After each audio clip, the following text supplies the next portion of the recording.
Hello, hello. Welcome back. I'm excited to do this live again. We live on LinkedIn, YouTube. This is the Working While Black show. I like to look at it as a go-to resource for career growth and entrepreneurship. And today's conversation, I decided to make it live just so you could all join in with me. So as you're watching, I'm very curious. I want to know where you're watching from. If you're catching this live on LinkedIn, live on YouTube, if you're part of the replay gang, because basically this is a conversation that's happening live, but it doesn't stop when we hit end recording. We're going to keep it going. So as you're watching, feel free to keep commenting in. If we don't get to your question, I'm going to make sure we get to it afterwards or get to your thought and comment, because I'm doing this one because I'm learning real time and inviting everyone to join in on my journey to growth, because I think that there's a lot of things that we all experience, right? And as soon as I started doing more of this content stuff, I realized that these experiences aren't just siloed. It's not just me, it's a shared experience. And when we don't talk about it, it just the problem it stays. Like we could solve it on our own, but I just personally found, I mean, that's why I have the shared community, made versus self-made, coming soon. Um, but did it because I just feel like when we do it together, it becomes a lot stronger. We can solve problems a lot easier, especially now, right? On this time right now where there's a lot of just like unknown of like what's going to happen, how's it's going to happen, and who to build with, grow with, and coexist with. I'm of the mindset that we all need to grow together. We're stronger together. And that's the whole purpose of doing these lives, just to have more of these conversations with each other. What's up, Stephanie? I need to give you like a badge, like, oh man, top live participant, because you always pull up. Appreciate the love coming from Harlem. I was about to say North Carolina. My bad. Harlem, New York City. What's going on? What's going on? Appreciate you popping in. Everyone, if you're watching live, put hashtag live. If you're catching the replay, please put hashtag replay so I know where you are and everything. Now I'm curious. I really am wondering if it is just me, right? How is just it's kind of a loaded question, but like how are you doing right now? That's kind of this question relates to everything else that's going on as we continue to talk. Like this conversation started, so I was speaking with our guest about how just feeling very tired, right? Um, Felt like I've been, pedal to the metal, just going really hard. And it's like, man, I'm ready for like a 3, 6 month, forever long sabbatical. And I'm not in the position to give myself that yet. And my job, they're like, oh, yeah, that sounds nice. Good luck with that. But they're not in a position to give you that either. So out here just learning more about rest and everything as well. And that's what this whole conversation is. To be honest, I'm going to be learning real time with you, right? Um, it's a conversation around stillness, around temporality. These are things that it makes sense to an extent when you hear it, but it's a bit more complex than just being like, oh, it's anti hustle culture, kind of going. My just kind of go to mode when I really need to get a lot done, and I feel like in a perfect reality I'd have a perfect balance and everything, but as of right now I don't. So it's like sacrifice rest and self-care and sleep just to get things done. And when I do that, I get things done and everything's great. I feel good about myself. I feel good. Other people feel good about what I did, do good work, but it doesn't really that's not scalable, right? Especially like shout out to all my millennials and everything, but just had the passing of the person who put that song out, Walk It Out, and he's like in his 40s. Um, that's kind of crazy just to die so soon, DJ Unk. And I'm like, man, this is like, you might think that all you're doing is sacrificing sleep, but we're sacrificing our health as well. So this conversation has layers and layers, and it's a ripple effect. To have a whole domino effect. It's like what we do today affects our tomorrow's, our next week's, 3 months from now.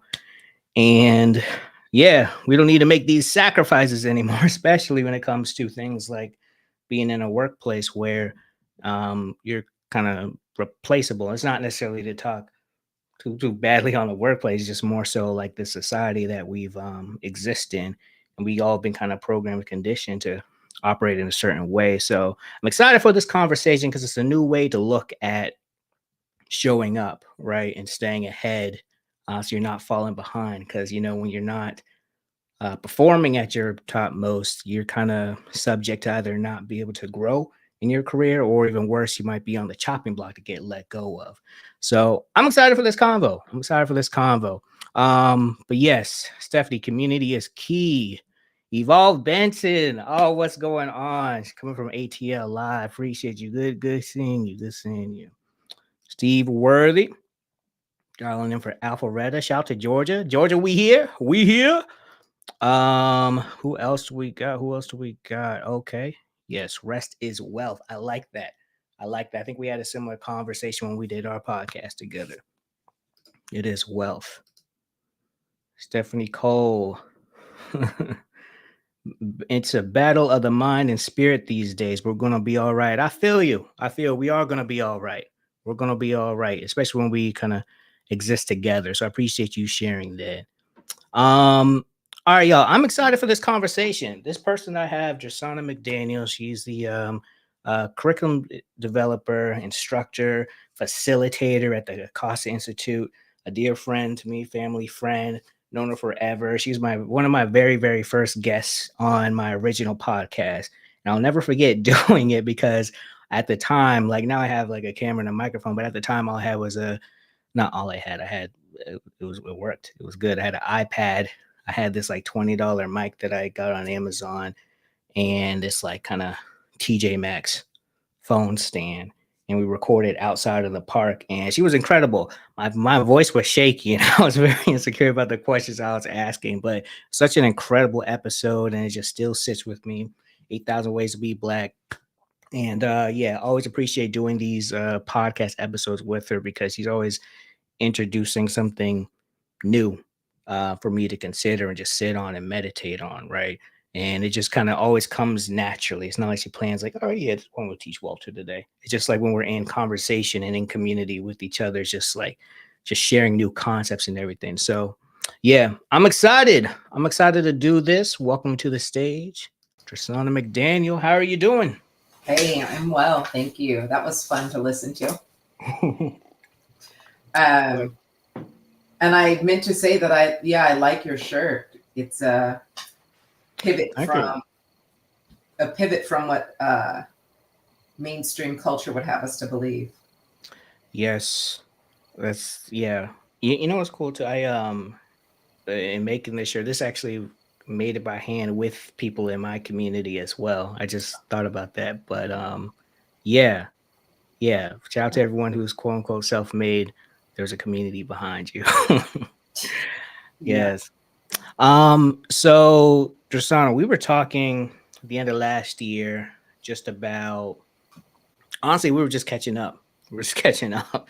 And I was just talking about how I'm just like uh kind of everything I shared previously, feeling tired, was feeling burnt out around the kind of towards the end of the year.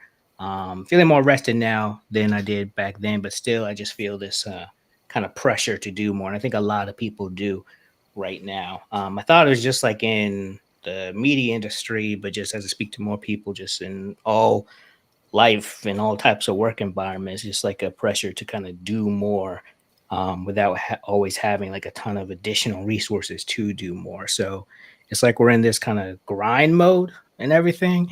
And you started to talk to me about timing and some of the work that you're doing at the Acosta Institute on the podcast that y'all launched. So um, just to kind of kick things off, right? This kind of concept of temporality. Hmm. What does this mean? This is new to me. I know. It's just it was new for me too. You know, I really didn't learn the word temporal, I don't think, until maybe the last semester of my coursework for the PhD program I'm in. So, but temporality really, it's really about our experience of time. So Hmm. it's very subjective. It tends to be personal. We could say it's collective, though. Getting back at like kind of community, we talk about like what time is like, what it feels like, how we experience it. I'm abashedly looking at notes. That's another part of bucking these systems too. I'm not a machine, but yeah. So just it's how time is experienced.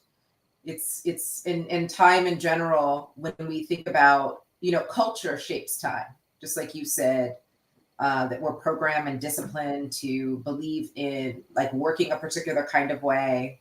Time is very Mm, much the same in that regard.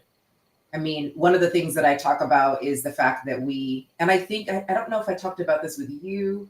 Oh, I talked about it in our podcast on capacity building, the fact that um, that we change the time. We change time so that people can be better workers, right? We change time so that we can have longer days so that people can have mm, more energy to work. And so we're changing time, so it's very much, I don't think it's something that we think about a lot, but I think it's very important that we think about our relationship with time, and in particular, our relationship with time as it affects our health, to think about time in relationship to power. Who has time? To think about time. I loved the comment on rest as well. Like to think about like, yeah, time is a type of wealth. And so, yeah, rest is wealth. Exactly. hmm So yeah, so that's what the temporal is about, is really this idea of time as subjective, time as contextual. It depends on where we are, often how we experience it, what part of our life we're in, what kind of work we're doing perhaps. And it's also relational. Time is very much relational. Hmm. That's interesting. So, coming back to because I actually have never really thought about it this way. We change time. Well, I actually never even thought about the fact that we actively change time. So you're saying we change time to work longer. What does that meaning? Like having to like waking up earlier in the day, like Well, it means like daylight savings. Like we take it for granted, right? oh, oh We yes, just we take for do. granted, like, oh yeah, we should save the daylight. But the daylight's been the daylight, and the darkness has been the darkness. Period. Because we have seasons, right? Mm, And seasons happen for a reason, right? And seasons have a lot to teach us about how to be in the world, like when to rest. Like right now, I talk a lot mm. about it's the new year, and a lot of folks are talking about New Year's resolutions, and I'm like, I'm wintering. I'm still wintering. It's winter. Yeah. I mean, hit me up when spring comes and I start seeing things sprout up. Then I'm gonna know it's time to like, move with some intentions. But my primary intention right now is to rest. I do have a primary intention around my work. Um, my word is stretch this year. But Mm, in general, even the idea of like, oh, the clock ticks on the brand new year, and now we're supposed to have a whole new agenda for ourselves on how to be better, and how to improve ourselves, and how to be more efficient, and like, where do these ideas come from? man. Yeah. You made a good point. Like I'd be 1000% okay with just hibernating for the next few months because it's cold. It's Yeah, cold, y'all. It's cold. I yeah. just want some soup, some gumbo. And I'm gonna chill. Um, Made gumbo and okra soup this season. Just okra soup in my refrigerator right now, actually.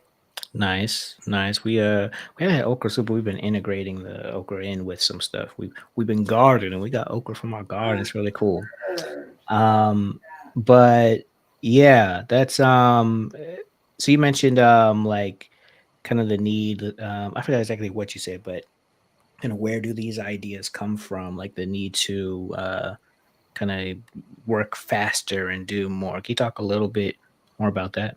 Yeah, I mean, it comes from capitalism. I mean, we live in a system, an extractive, an extractive uh, uh, reality, right? Where our very being is predicated on what we can do and what we can produce. Hmm. And so these sorts of expectations and ideas that we take for granted, and let's be very clear, I own a house, I have children, right? Like all of those things, I have material needs. So I'm not going to pretend like I'm somehow exempt from working. And there was a time when I did a lot of work I didn't want to do, Mm, where I couldn't really think about time the way I'm thinking about it now. So just to be very clear, the first 20 years of my life, my working life, were very different. But yeah, we live in such a way that our very worth is associated with, our very value is associated with what we can produce. So much so So there's these ideas, there's this shape sort of to the way that, industry works and the way that different sectors come together to make certain things happen. But on a individual and collective level, it shapes the way that we, our relationship with ourselves and with others. Right. Mhm. So, for example, people say things like, while you're asleep, I'm grinding. Yeah. Yeah. People, if you notice, like there are jobs that pay you X amount of dollars per hour, and there are jobs that actually reward you for speed. Like all of this. Let me see. I had something in my notes.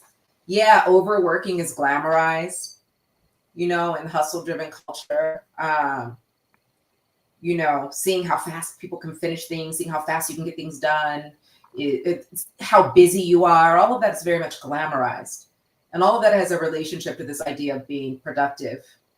And it gets back to like seeing us as more than or less than human, I'd say, right? Less than humans being more like humans doing. But it's very subtle. So again, it's not, I don't think we think about these things. And I also would say that with each generation, like I love, like I was with some young folks today who were, well, young to me is 30, right? Like late 20s, 30, who were, they were shooting a master class that I'm teaching. And we were talking about, how beautiful it is to have intergenerational engagement. Because we learn so much from each other. And so one of the things I was saying to them is I'm so excited for their generation and my children, because they have more freedom in a sense. And we have to think about what freedom means to us. But what I mean is, working around the clock from sun up to sundown was normal. Jumping on board with an organization and staying with them for 40 years was normal, a couple of generations ago. I remember my son in high school asking me, who's now going to be 26 next month, asking me, why are you getting paid for hourly work? And I was like, what? Like, I was just really like, what? And now it's funny because I'm living that reality. Back then I couldn't imagine it, but a lot of folks around his age are also living that reality. And at the same time, if we're not living that reality, it's not necessarily our fault, right? Because people still perpetuate these systems because it makes sense to them. It makes sense to them to think about paying someone an hourly rate and the profit they're going to make off of it. It's part of why I don't really care for entrepreneurship, but that's a whole other conversation. In particular, dive into that too. In particular for us as Black folks, because we can't really be capitalists, or we could, we could be extractive. I worked for a brief moment. You still here? Yeah, I just blinked out. I worked for a brief moment with a Black-led organization, which was really extractive. But in general, you know what I mean? That's kind of why I take issue with entrepreneurship. There are so few models for what entrepreneurship with integrity or ethical entrepreneurship looks like. Because it is about a profit, and a profit means you have to make some money off someone else's labor, and you might be making 10 times what they're making, and that's justifiable because it's your, so there's all those things, but that's another conversation for another day. Man, that's no, I definitely feel that, because I'm in a process now. I'm beginning to kind of think and consider, like, okay, what does it mean to have a team? And it's like, what does it mean to pay someone equitably and fairly as well? Yeah, what does it mean to do things like, with the transformative teaching collective I belong to, it's a co-op. What does it mean to make those kinds of decisions that everyone's good, so that everyone's good? Yeah. What does it mean to live into our beliefs around ability and disability, right? And not, powering over folks who experience disabilities, because if we're lucky enough, if we're around long enough, we all will have disabilities. But even again, those ideas of like, who should be able to do more work, or this person did more work than me, so this person should make more money. Like, just all of these ideas are they're very they create a lot of discomfort. I think when I say things like this, it normally can say them very easily when I'm teaching a class at the college, but it makes people really uncomfortable because we don't know what another way looks like. Yeah, I feel like that is such an interesting point because I'm seeing kind of real time as people are talking about things like, boycotting certain corporations based on their stances on DEI.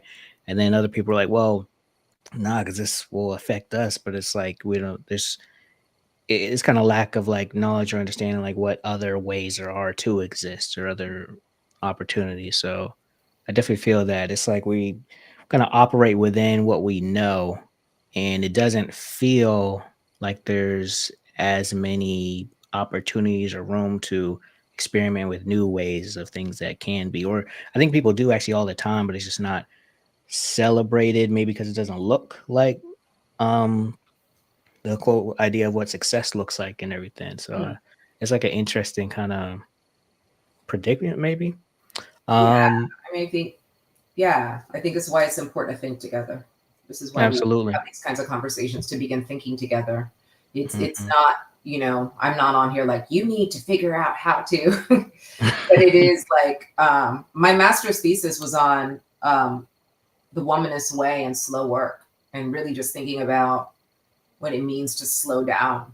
Um, Mm. so it's very, it's near and dear to me because I've had a lot of time to contemplate it and also shape it into something that can be, shared and read and thought about. So it's just, change is slow. But we can begin having these conversations and really, being reflexive, right? Like to think about like, how am I moving in this world? What are the expectations that I'm modeling for others? What expectations am I holding other people to? Am I creating harm in that way? How's this working out for me? you know, do I feel good? Right? Am I Mm. well? Like those sorts of things. And time is definitely related to that. Yeah, slow work. That's an interesting concept. I want to hear more about. You said that was your thesis. That was my Or master's thesis. was your Yeah, that's master's what I thesis? wrote about. Hmm. Okay, yeah, I want to hear more about that. But there was a comment. I guess we gotta celebrate. Self care and everything. The sun that's Something. 26 black really don't crack. It don't. It don't. I'll be 48 Man, in July. Thank you. Thank you. Thank you. I appreciate you. You know what they say. Yeah, they say that. man. And that's what Yeah. happens when you prioritize self care and rest and drinking water. Everyone, water break real quick. Make sure you're staying hydrated. Yeah, All water or right. wine. Wine and yoga. Hey, that's right. But yeah. So slow work is interesting, right? Early when you were speaking, I was just thinking about less like things that are just kind of ingrained in us, like regular greeting for me. When people are like, "How are you?" Like, "Oh man, I'm busy." And I realized last year that I kind of hated saying that, so I tried to say other things like, "Oh, this is one particular thing," but sometimes it just turns into me rambling. So I'm still learning like what that true greeting is. That's kind of just natural instead of just saying busy. And when you talk about slow work, it's just so interesting because I feel like it kind of contradicts a lot of what we think of when it comes to going and showing up at work and wanting to, especially if you're wanting to make a change in your career. For a lot of people who are looking to just make a pivot, whether you're leaving and want to do a whole bunch of stuff to, make you look good in interviews and resumes and stuff, or if you're just looking to stand out within your workplace so you can move up ahead or get more recognition and get a raise. And the immediate thought of slow and work seems like it kind of contradicts that, or maybe like, oh, I'm just not in a position to do that. Once I achieve this and this and this, I could like practice slow work. But right now it's like grind, grind, grind. So just to start the conversation off, what is slow work? Yeah, it's like slow food or slow living. There's tons of books out there like about that movement. But essentially it is as opposed to thinking about busyness or even your performing busyness as sort of evidence of your productivity and your worth. It's really about depth, quality of life, and alignment also. um, there's a person by the name of Peter Block who's written a couple of books that I just love, and one of the things that he said that sticks with me many years ago, at least 14 years ago, I think I read it, is how speed is the enemy of depth. And it couldn't Mm, be more true. I don't know. I don't know how you are, but I don't rush well. I don't rush actually. And when I'm talking to people about work, I let them know that ahead of time. Like, yeah, I don't rush. Uh, because people have expectations. So, Yeah. the people that send the email, they're like, did you get my email? That. But the other thing is we establish culture, right? So that's another part of it. This is where we can be responsible, I think, like able to Mm. respond to these sorts of things. Like, how am I moving in such a way that normalizes the performance of busyness? I too have said, oh my gosh, I'm so busy. But more than that, I try to say life is full. Life is full. There's plenty going on. More than I try to say I'm busy. And when I say things like we establish culture, I know I always go back to the toxic black-led consultancy I worked for a brief amount of time. I'll never forget it. Thank you for helping me get my house, but it was really horrible. And one of the things that they did that made it really horrible, when I say we set the tone for culture, is they talked about, well, consultants, it's, we get paid by the hour. We get paid by the hour. They kept on talking like that. And these Mm. were very wealthy people too, which really just freaked me out. I was just like, okay, we get paid by the hour. I'm iterative, I'm thoughtful, I'm intentional. There's a way I move. And what I figured out and what I learned is it really isn't about needing a tremendous amount of time so much as it's needing the space to flow. In those ways, I think we Mm. bend time. If we're in the right space, we bend time. If I need to do some significant writing, what I find helpful for me is to go for 90 minutes and walk the regional park near my house, bundled up with my headphones on, and then I get back and I'm like, so Mhm. it's this idea that we're supposed to show and demonstrate a particular way of working, show and respond to a constructed sense of urgency that seems normal in business. All of those things we take in and we become. So I'm always thinking about, listen, change is slow work. I'm always thinking about cathedral building.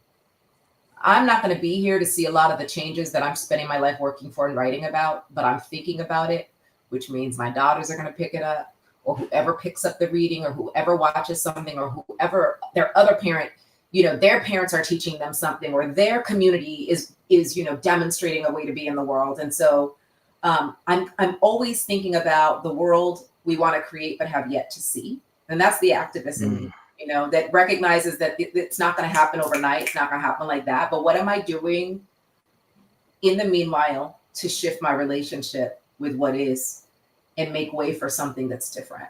And I will share with you the podcast that I was telling you about. We have a podcast, the Acosta Institute. We've shot 4 episodes, but the third came out today.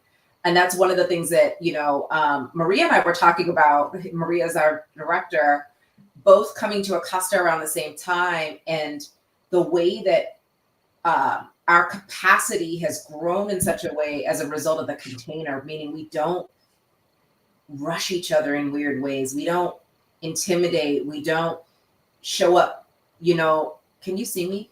Yeah. Okay, because it went off on my end. We don't show up as avatars or fragments of ourselves, meaning I'm going to talk about what happened at home before I got there if I need to process that, because we're entire people. And that, in fact, that entirety is what makes us so gifted with our work, right? Is the fact that we all bring our whole selves to the space. Mm. So some of this is about working with people who help us to know and understand. I think it's my camera is acting up. It sure Oh is. yeah. Yeah. So some of us, it's a one moment, please. Oh, no problem. That Uh, help us to actually understand, um, by demonstration and by experience, that we can work in a different kind of way. In other words, it's experiential. It's not yeah. teach. Just like, the bells ringing at school, your 20-minute lunch is experiential, and it teaches you to believe that it's actually normal to eat your lunch in 20 minutes and rush back to class. You know, this reminds me of. I'm actually gonna pull it up because I really, really like listening to this. I've been listening to an audiobook. It's by the guy who founded Pixar. Um, Creativity Inc. Oh, Can that you baby still hear book. me? Yeah. Can you hear me? Yeah, I hear kind of static going. Let me It's try weird. something. I don't know. Let My me fault. see. Okay, I think that stopped it. But it's a Creative. book by Ed Catmull and Amy Wallace, and the founder of Pixar. And he's talking about how he created the company and just a lot of backstory behind all these movies. He said he decided to kind of do a new edition of the book, which is what I'm listening to, because everyone was like, "Oh man, this is the greatest uh, company in the world. Y'all are perfect," and everything is like, well, not exactly. It's like there's a lot of failure and lessons learned, and one of the things one of the reasons I like it so much, I feel like everyone should read it, is just because to me, there's a lot of lessons on management. And he even talks about things like needing to step away to just be creative. Like creativity isn't like I mean, for some people, they could think of ideas right in the moment as perfect, but for a lot of people, I know myself included, um, if someone calls me, it's like, I need 3 ideas on how to do this marketing campaign by in the next 30 minutes, I'm gonna like freeze and stuff. In fact, I remember my first job out of college, sometimes my boss would call me in and is like, I need some ideas on this. And I was like, I don't know, man.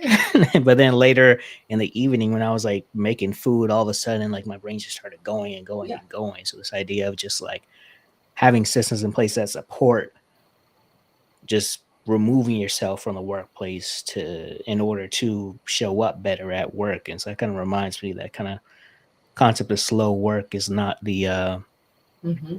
like you said, sending the email and then calling right after, like, hey, did you get my email? It's like sending the email, sitting with it, and Mm-hmm. just letting it all come organically. And I like that. Yeah. Yeah, absolutely. I mean, it makes me Mhm. think about how, you know, we've done some work. I've done a lot of really fun work, actually. Work talking with folks with organizations about how they work well. I'm thinking about the work of a dear sister friend, Dr. Kia Darling Hammond. Mm, She researches thriving. She's brilliant, and that thriving, through her research, she's found thriving is really uh, found to be the state of just being able to be. And so we're going to create differently from a space of thriving. In doing research, in interviewing people, one of the things that I've learned is that people work differently. We have neurodivergency. yeah. We have some people like to work on their own. Some people really do well with small groups or a thought partner. And so this is really important. And this is where that power piece comes in, right? Because it's not about the expectation to adapt to linear time is about someone else's expectations and doesn't have much to do with your well-being, right? But if you can say, hey, I do really well when I have time to think about things, ideas that come, I do very well when I can sort of sit with things and be in a contemplative sort of space with it, then you're going to have someone who does amazing work for you, who creates amazing, who innovates well, right? Because the other thing is, and I talk about this all the time, especially in terms of capacity building. When we talk about capacity building at the Acosta Institute, we talk about expansiveness, not skills. A lot of people think that when it comes to capacity, it's about more skills. The Mm, reality is, so many people have degrees and skills.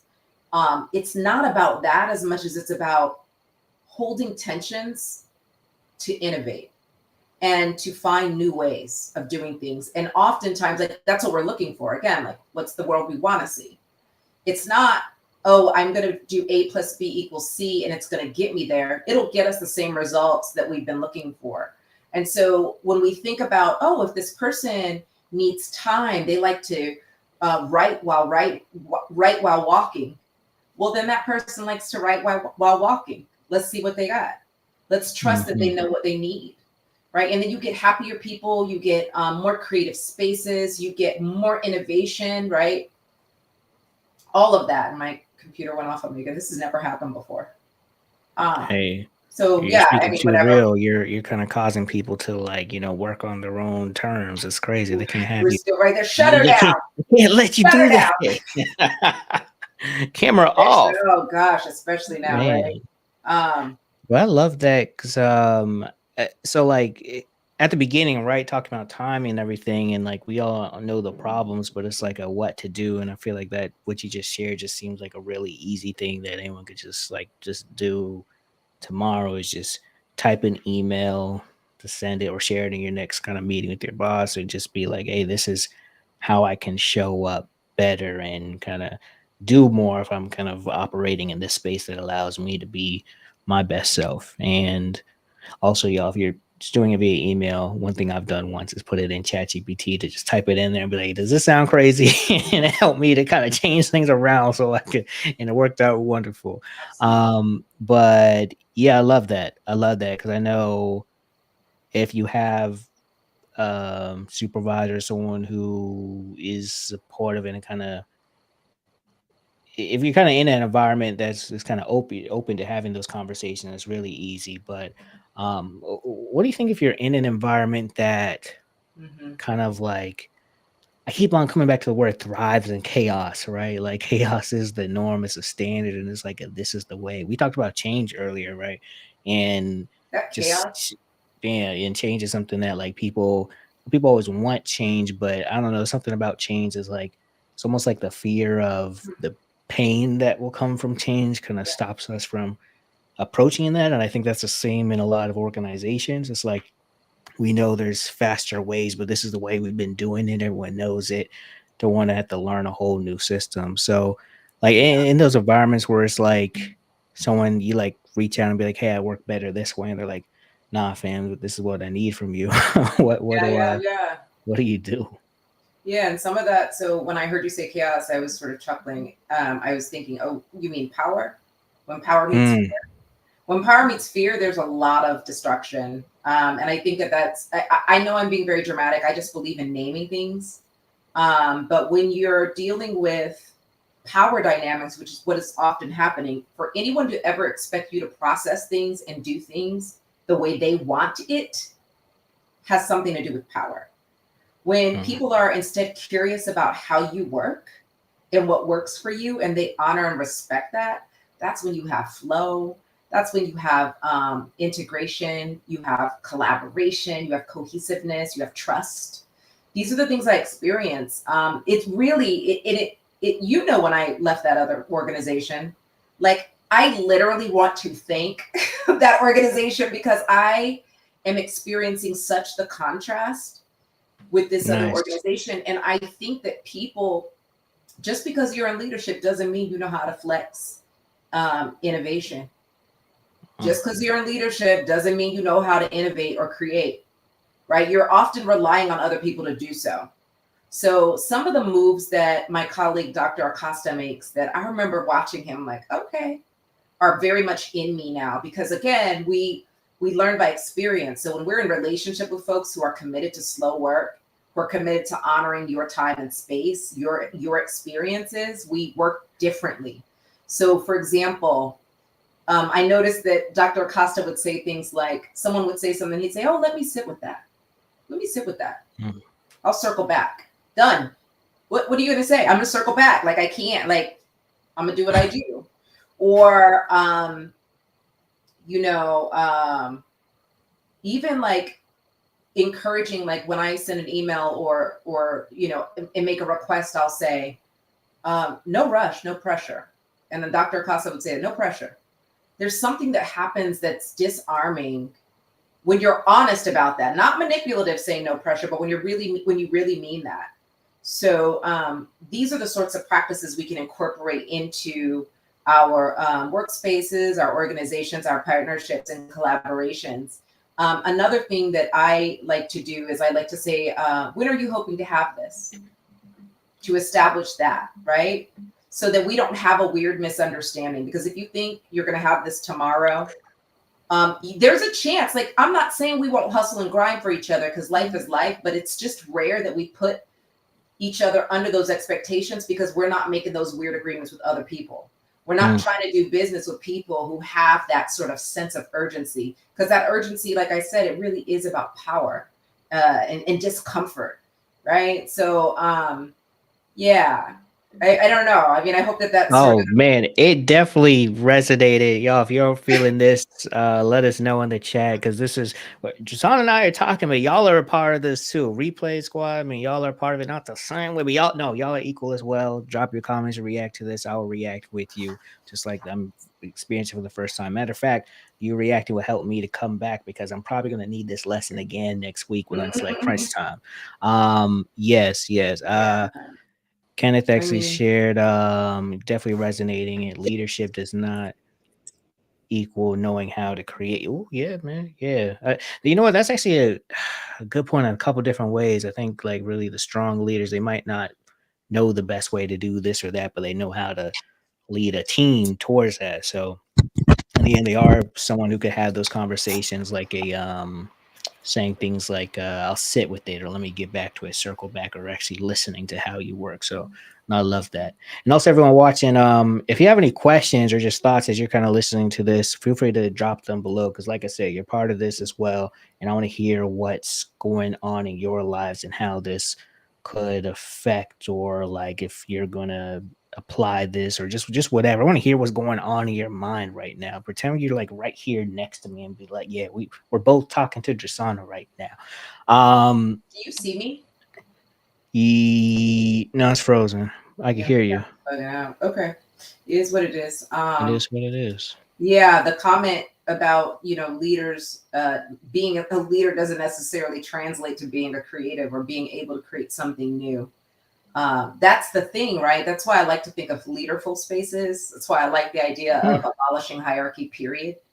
I do work with leaders as well. And, again, it's like, yeah, teaching, we're really unlearning a lot of things right now. I think it's why it's a very exciting time to be doing this kind of work. Why I enjoy it so Yeah. much, because we're unlearning so much when we're dealing with people who are curious about how to do things differently.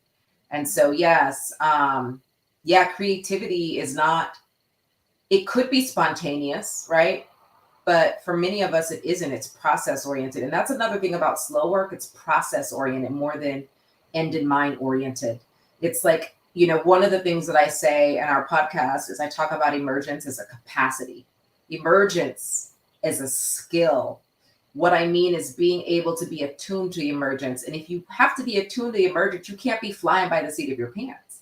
If you're looking for flickerings, if you're looking for openings, if you're looking for something, right, that's sort of beckoning to you, you got to slow down to be in a space where you can see that and pay attention to it and be curious about what's there. So it really is a type of orientation. I'm always saying, we are capable of reorientation, and it really is Mhm. a way of being in the world. Um, it builds trust. It builds such trust. It strengthens our relationships because it builds trust, which means we work easily. Like, talking about slowing down, when I have check-ins with people that I'm collaborating with, our check-in is usually half of the meeting.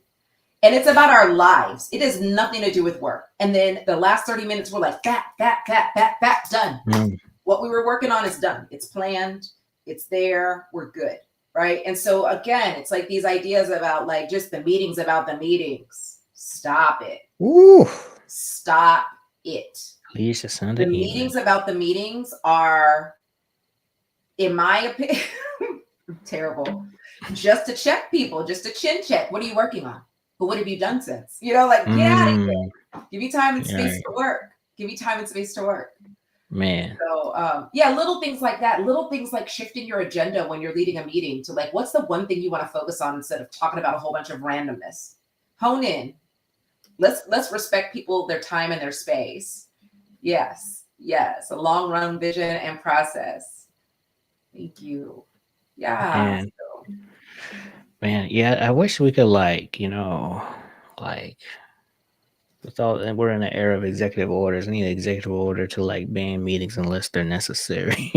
I'm cool for the check-in meeting. If it's a check-in, we want to talk, we can just say that. But oh my yeah, God. and I'm down to have a virtual hang or something. I remember Um, one job I mhm. had that had these daily conference calls that were about nothing but comparing people's performance every morning. That I was like, yeah, I've been dealing with some anxiety, and I can't do that right now. It's really not for my mental health. Like for real, for real. Like I just bowed out because it was just, but that's terrible to be able to say it's affecting my health. Let me get you a note from my doctor. I didn't have to get a note from my doctor, but that's the kind of stuff that goes on, right? Like that's the kind of stuff that Mhm. goes on. Like these yeah, just changing the way we work so we can change our experiences with it so we can be healthier and happier and more productive, and more fulfilled, you know. Yeah, I feel that. Yeah, I'm noticing myself just getting just even more just comfortable seated in, just like I'm like talking to the sound without, people watching. This is Right. kind of For the it's been a other minute since people. we've had this. So shout out to everybody. We've been going for a good bit, so gonna wrap up soon because I want to respect Drisana's time. But before then, definitely still want to make sure you get all questions asked. We already have one in here that decided to share and get your thoughts on, but yeah, this is or even not even just questions, just curious about like what does work look like for you right now, whether you're working full time or For me, entrepreneurship. Oh, just everyone watching. I mean, for you as well. But the question actually that came in, shout out to Joey, asks in the spirit of the convo, it's kind of a generic question. In the spirit of the conversation, Jasana, how do you personally go about prioritizing and choosing what matters to you? Is it value based or is it something else? mm, thank you for that question. So I have a I have a pretty busy color coded Google Calendar, and I like to say there's nothing I don't show up for. Um, that's mine to do, but I build in a lot of blocks. And I don't know if that's really quite answering the answer, but answered your question. But like for example, because I'm a PhD student, I'm a mother, I'm a consultant. And because of all of those hats I wear, there's always something different to do. Um, so I try to create some sort of system. For example, I read often at night. Mm, I get up in the morning and I tend to integrate what I read with morning pages, some working out, and then usually the calls start. But I make sure to build time in between them. Um, it's all valuable. That is what I'm realizing now. It wasn't always that way. Let me just say, like, I often worked because I just had to work to take care of my family. I'm in a different phase of work where I'm realizing that I work with people I care about deeply. The work is meaningful. And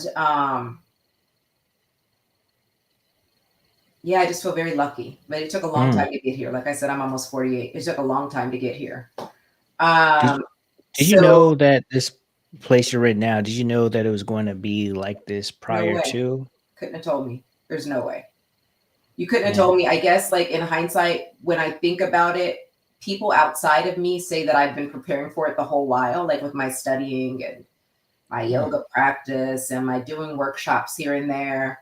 But to live that fully, I never really imagined and be able to take care of my family and be able to, like, press pause in the middle of my day to maybe cook something lovely and not rush and not eat. Well, I don't eat fast food really. So, but you know what I mean? Like, but it's not perfect by any stretch at all. Like, just to be very clear, but it's all valuable. It's all valuable. So mhm. I also sometimes need help being neurodivergent. I need help sometimes with timelines. So I'm not that great at that. I lean on AI a lot. I'll hit AI Shout, out when, shout out to like, AI. so this is what's happening this week. This is what I want to get done for the month with this particular client. What does that look like over 4 weeks? If this is the project that I'm working on, what kinds of things should I start doing? I lean on AI a lot for that. But I will also tell you, and this I think is evidence of care, what it looks like when we're working with people we care deeply about. Last week, classes started up for me. We had snow days, so my youngest was home. My daughter was home, my college student, she was home. And I double booked myself like twice. last week was a mess. Just so many Mm. changes. And it's hard. It's hard to just roll seamlessly through changes. And so I missed a meeting with one of the teams, and I texted them, group texted. I was like, y'all, I'm so overwhelmed right now. I'm having a really, really hard time focusing on the tasks before me because I'm pretty overwhelmed with the changes. Do you know what my the team said? One person said, I'm so sorry. That sounds really hard. The Mm. other person said, how can I help you? Mm. Can you send me all of your tasks for the week and What? let me see about and give me some deadlines for what you're up against so I can help you try to organize them? Listen, that's care.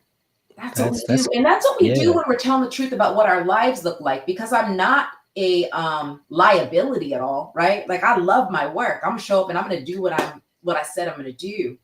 But things happen. Uh, so I don't know. That probably is a. Can you respond to that reply? Was it who was it? Oh, Joey. Joey. Yeah. I don't know if that. Yeah, Joey, let us know if that I know it's just like a more of like a thought, just kind of curiosity. It sounded like when he posed the question. Yeah, So just there's no curious. right or wrong answer, but yeah, definitely would love to hear any follow-ups or if that kind of helped to align. I Yeah, know for me that was like kind of a beautiful, it's like almost like life goals. Like this is what we aiming for. Because that's really cool. It's not just the understanding, but also the active like not just like, "Is there anything I could do to help?" Oh, it's no, like, "Oh, no, no, tell me like, I already know what I could do to help. Give me because I them know you. tasks." Right, I know Yeah. you. Yeah, So and I also know just really that. speaks to that environment you're in because I think a lot of people are like that. It's just that they're not in a position to help. Like, actually, as you're talking, I'm reminded, like, last year, somebody had reached out and asked if I could cover for them while they were on PTO. It was kind of a last minute thing. And I literally could not because I was covering for someone else who was already on PTO, like actively. But it's just because I was already at kind of capacity and knew I couldn't really do that. But we're in these environments that kind of leave room for unknown or unexpected. It's like easier to manage That's right. just life is out here lifing on its own Yeah. accord without regards for your own well-being Yeah, I mean, sometimes. that's sort of what, like, when Joey asked that question and I started with, I build in a lot of time for myself. I'm gonna probably try to build in my 5-day work week, like 12 to 15 hours of blocks and holds that no one can jump on my Calendly and disrupt, Yeah. because it makes room for the overflow. It makes room for, oh, this task is taking me a little longer than I thought it would. It makes room for, let me make sure that I eat. It makes room for, let me sit and process what just happened in that meeting and conversation, like, as opposed to jumping to something new and not being able to sort of retain and process in the way that we need to, depending on how we're built and how we function and how we thrive when it comes to work. Hmm. And that's different for all of us, of course. Yeah. Yeah.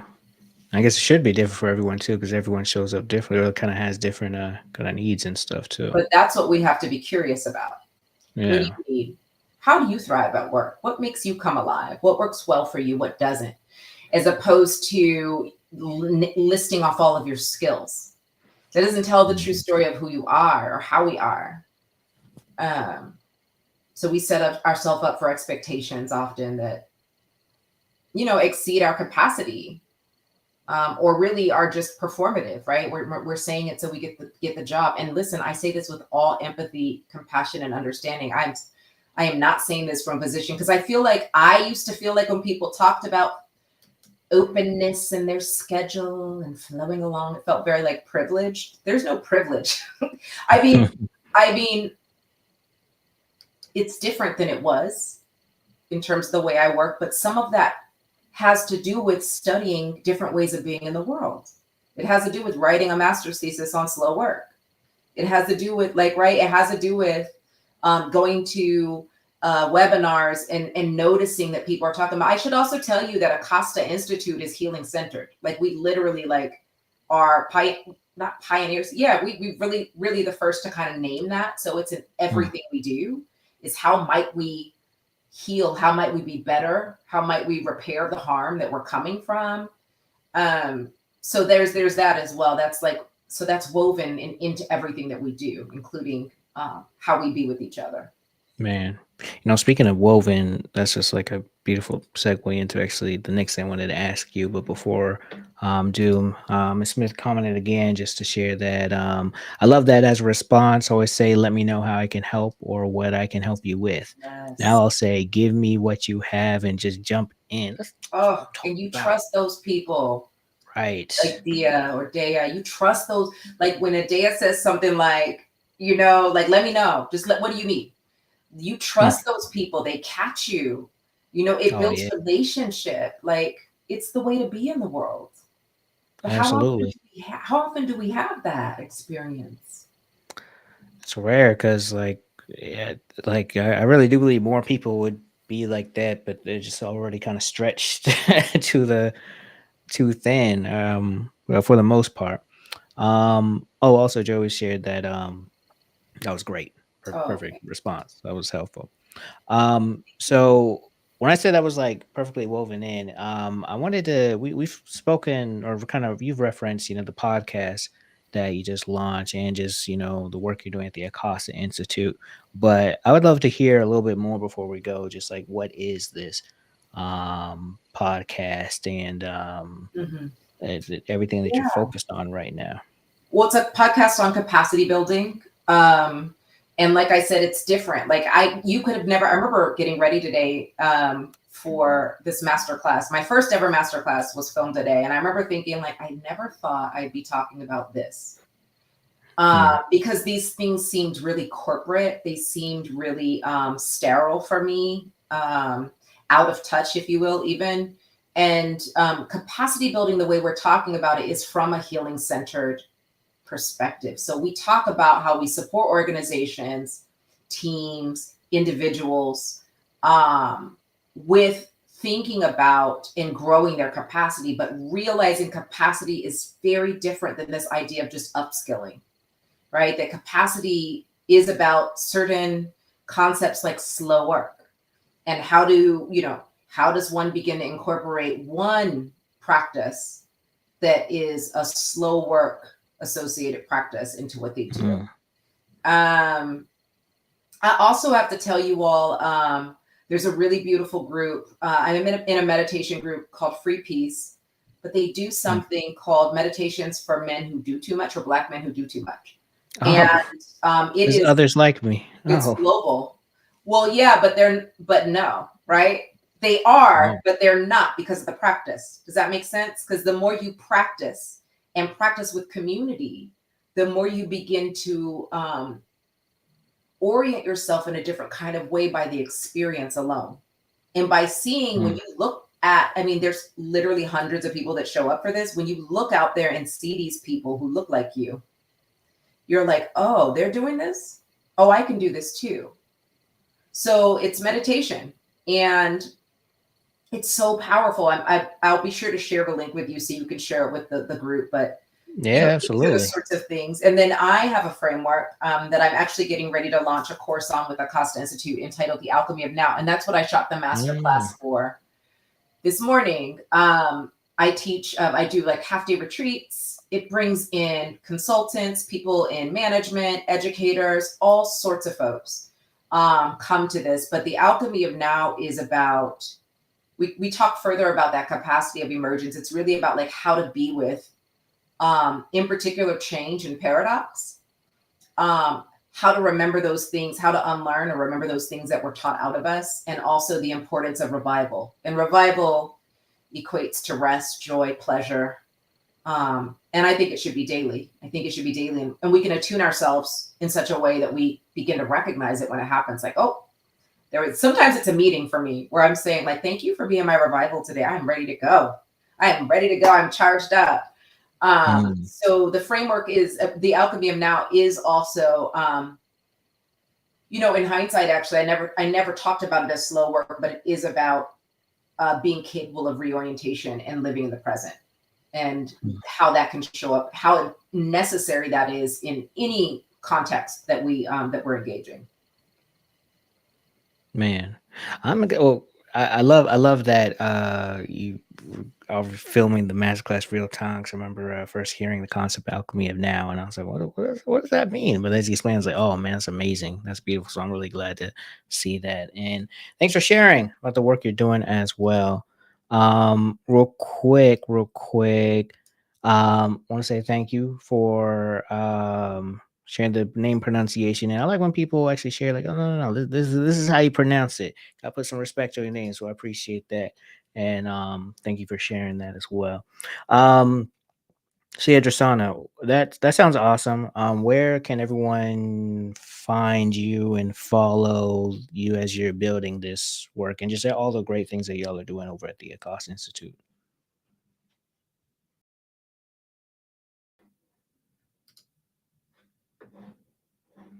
Oh, might have lost Drasana, or she lost me, but I do know, at the very least, I was wondering what the best place to do, but um, I think actually we're about to bring Jasana back. When we got the camera working and the internet and everything.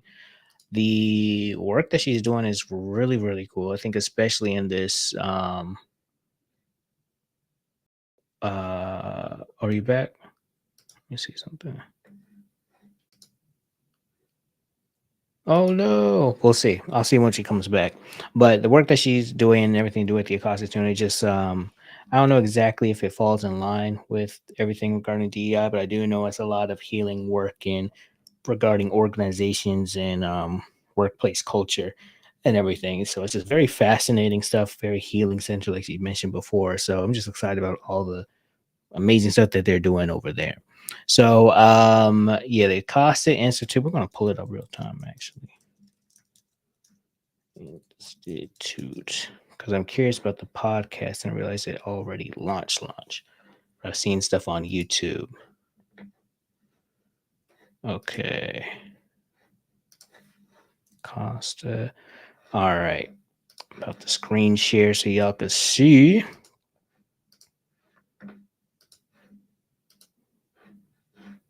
Boom. It cost it. Oh, wait. Did I actually add it to the thing? No, I did not. Pretending like I'm sharing the screen. All right. Here we go. Acosta Institute. They already have content up if y'all want to just follow the podcast and conversations they're having there. Just to kind of dive a little bit more into it. I think it's really important, especially right now, to share as many of these types of resources as possible, even if it's not helpful for you. But just I think there's a lot of people who are going to be tested in different ways, depending on the industries, like I mentioned before, and knowing different resources that you can kind of lean on for growth and healing is just it could save people's lives, or at the very least it's just kind of very interesting concepts, right? So yeah, but we're gonna kind of wrap it up. I appreciate y'all for joining me live on this, and if you're watching the replay up until now, thank you. Definitely curious to hear, like, what are some takeaways for y'all. I know for me, it's just in the past, actually, I've kind of tried to practice kind of communication with certain people who are, superiors, supervisors, managers. Some have, well, actually, no, a good amount of them have received it well, but some have received it kind of poorly, in my perspective, where it was like more reactive to, like, oh, why are you sharing this? What's going on? Like all these questions. So I think the most important thing is just also knowing what type of environment you're in. And if someone reacts kind of negatively to you, kind of just sharing how you work best, or just asking for respect for your capacity and stuff like that. There's no always kind of telling how it'll go, but it will be clear signs of communication on, like, what type of environment you're on, what type of team you're on. And at that point, for you to decide if you want to be on that or not. Now, that's kind of easier said than done, but I will say that um, oh, there's also one other link. I will say that at the very least, just knowing is better than not knowing, right? You kind of getting that bad feedback, to me, it could put your kind of position in jeopardy. But to me, I think what's more important, at least in my work in my life, is just knowing where I stand and how people look at me. I was once at a place where I was celebrated, and I found out when they did their layoffs that I was just almost just this close to being one of the people that were going to get laid off. And so at that point, I realized, like, wow, yeah, I was at a place where everyone liked me, and had a great relationships with the clients that I was managing for this company. But yeah, any point you could go to. So at that point, I'm like, yeah, I'm always gonna know exactly where I stand and what type of environment I'm on. Because if we were working a job and you're kind of dependent on this kind of job stability or something, it's important to know just how stable it is. If the floor is a little shaky, or if there's opportunity to tighten the screw so it's not shaky, then perfect. I think like reaching out and sharing is what does that. So kind of the tightening of the screws. But if you can, if the screw is stripped or something, you're trying to drill as much as you can, then you just gotta find someone else to plop yourself. So yeah, I hope all this helps. My goal with sharing this is just to see like if maybe you heard or saw something that could help you or maybe help someone else. That's the whole purpose of this live. I love having conversations like these that are a little different from some of the stories that I share around growth and the things that people have gone from like kind of thrive survive. And this is more of like a discussion around this problem and this new way of thinking. But I think these are important as well to mix into that. And actually, next week, I'm releasing an episode pre-recorded, and it's with someone named Jamal Marshall, who I met via LinkedIn. One of my favorite, one of like the best kind of. Um, hold on one second. I'm seeing if we can bring her back.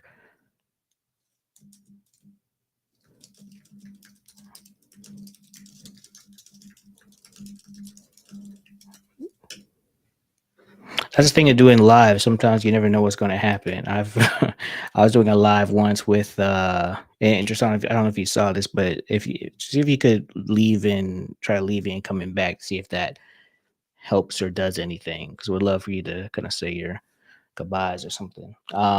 But yeah, I was once on a live and like my internet went out like twice in the or no, three times, three times. I came back twice. Two times I came back and joined in. Shout out to James Hicks for continuing to let me back in. But the third time I was like, nah, man, I'm out. I can't do it. Today's not the day. So I still like doing these lives mostly because I love just interacting with y'all real time. And also it's just, less editing in the back end. But anyways, I'm not breaking the fourth wall anymore. Just kind of what I was saying previously. Um, oh yeah. So I have an episode coming out with Jamal Marshall. It's one I met via LinkedIn. He's a really amazing LinkedIn creator, one of the best connections I've made on this app. And it was a really dope conversation around. Oh, let's see. Drew, are you back? I don't think so. Huh, I can hear you, but Yeah, but can't see nothing. this is Well, just hey, this is so um, unbelievable. But yeah, yeah, this here is we go. live stream.